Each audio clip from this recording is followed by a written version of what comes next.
रास मेला के अवसर पर गाजलडोबा के टाकीमारी में 7 दिवसीय उत्तरबंग लोक संस्कृति एवं बाउल उत्सव शुरू हो गया है।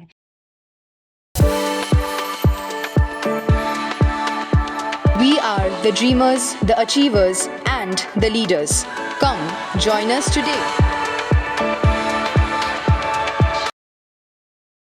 इस बाउल उत्सव में पश्चिम बंगाल के विभिन्न जिलों के अलावा असम और बांग्लादेश से कलाकार पहुंचे हैं। राजगंज के विधायक खगेश्वर राय ने शनिवार रात को बाउल उत्सव का उद्घाटन किया।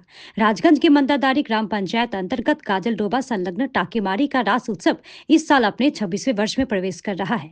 ये मेला 16 नवंबर से 22 नवंबर तक आयोजित किया गया है। रास मेला और बाउल उत्सव 7 दिनों तक चलेगा। बाउल उत्सव के उद्घाटन कार्यक्रम में विधायक खगेश्वर राय के अलावा जिला परिषद के सदस्य रणबीर मजुमदार, राजगंज पंचायत समिति के अध्यक्ष रूपाली दे सरकार, राजगंज तृणमूल कांग्रेस के ब्लॉक अध्यक्ष अरिंदम बैनर्जी सहित अन्य लोग मौजूद थे। रासमेला उपलक्षे 7 दिन ব্যাপী লোক সংস্কৃতি বাউল উৎসব তার আজকে প্রথম সূচনা এবং শুভ উদ্বোধন হয়ে গেল। আজকের মেলার শুভ উদ্বোধন করলেন রাজগঞ্জ বিধায়ক মাননীয় খগেশ্বর রায় মহাশয়। আমরা নবমিলন যুব সংঘের পক্ষ থেকে এবং রাসমেলা কমিটির পক্ষ থেকে আমরা ধন্যবাদ জ্ঞাপন করি। তো আজকে আমাদের শুরু হলো, এভাবে 7 দিন চলবে।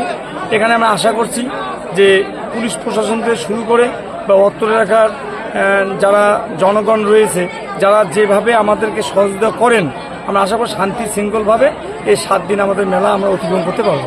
হ্যাঁ, এই মেলায় এবার বিশেষ আকর্ষণ আমাদের রয়েছে, সুসজ্জিত প্যান্ডেল এখানে রয়েছে, বিশেষ করে নাগরদোলা থেকে শুরু করে প্রতিমার সৌন্দর্য।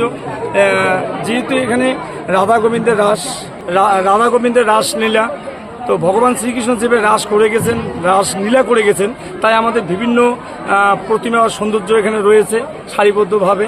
এবং কিছু সামাজিক প্রচারের জন্য, শিক্ষামূলক প্রচারের জন্য সামাজিক কিছু প্রতিমা রয়েছে।